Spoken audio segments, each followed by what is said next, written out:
দরজায় কড়া নাড়ছে ত্রয়োদশ জাতীয় সংসদ নির্বাচন। নির্বাচনের সময় যত ঘনিয়ে আসছে ততই রাজনীতির মাঠে নতুন সমীকরণ স্পষ্ট হচ্ছে। এমনই এক বাস্তবতা তুলে ধরেছে গবেষণা সংস্থা ইনোভেশন কনসাল্টিংয়ের হালনাগাদ জনমত জরিপ, যেখানে সম্ভাব্য বিজয়ী হিসেবে এগিয়ে বিএনপি, আর অনিশ্চয়তায় ভোটারদের বড় একটি অংশ। আগামীকাল নির্বাচন হলে নিজেদের এলাকায় কোন দলের প্রার্থী জয়ী হতে পারেন এমন প্রশ্নের জরিপে অংশ নেয়া 52.9% উত্তরদাতা বিএনপি প্রার্থীদের কথা বলেছেন।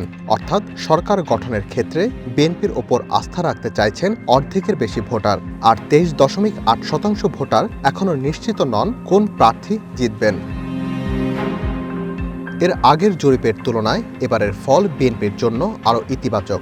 সম্ভাব্য বিজয়ী হিসেবে বিএনপির নাম উল্লেখের হার 7.5% বেড়েছে। জরিপের ভিত্তিতে এটি শুধু জনসমর্থনের ইঙ্গিত নয়, বরং মাঠের কর্মী ও সমর্থকদের মধ্যেও বাড়তি মনোবল যোগাবে। একই সময়ে জামাতে ইসলামের ক্ষেত্রে এই হার বেড়েছে 1.1%।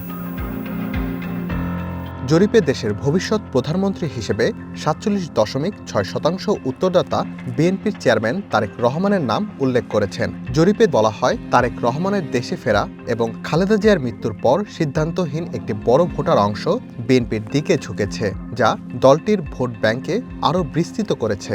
আল্লাহ আমাকে আবার তৌফিক দিয়েছেন এই নিজের ভূমিতে ফিরে আসার। তবে 22.5% উত্তরদাতা মনে করেন জামায়াত ইসলামের আমির শফিকুর রহমান হতে পারেন আগামী দিনের প্রধানমন্ত্রী, আর ভবিষ্যৎ সরকার প্রধান হিসেবে নাহিদ ইসলামের নাম বলছেন 2.7% উত্তরদাতা।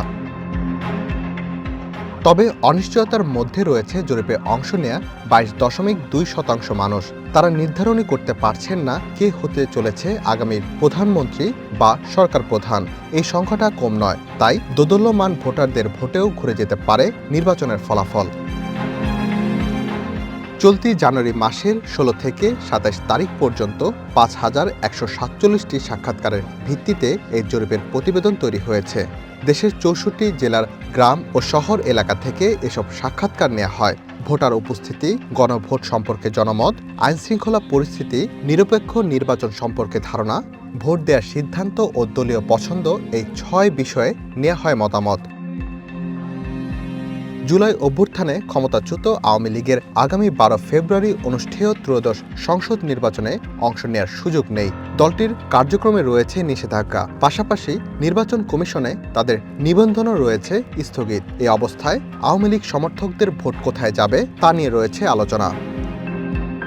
Rakib Hasan, one news, Dhaka.